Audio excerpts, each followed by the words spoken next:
Ahora les voy a mostrar cómo hacer un extractor de aire que no sea tan ruidoso como este que tengo aquí.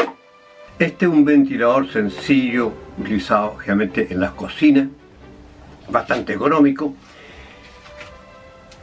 y es muy poco ruidoso.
Neutro al ventilador, el vivo al interruptor.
Este hace mucho ruido.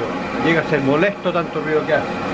Sin embargo, su capacidad de tiraje es mucho mayor que el otro.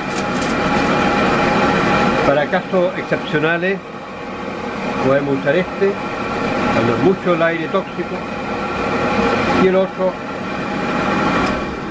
lo guardamos para las cosas más sencillas. No tiene tanto tiraje como este otro, pero es mucho más silencioso y menos molesto para trabajar.